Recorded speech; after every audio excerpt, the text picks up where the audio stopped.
Скърцате ли с зъби нощем по време на сън? И как се справите с гнева? Аз толкова много и силно скърцах с зъби, че чак се будех нощем. Да, по време на сън. Будех се от стегната челюст. Чак ме усещах толкова неприятно, будех се. И понеже аз го преработих, това означава, че във вас има много насъбран стрес и голямо напрежение.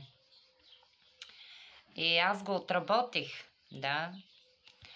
И като психолог, терапевт, аз предлагам техники, релаксации, медитации и подходящи терапии, за да открием причината и да я отработим.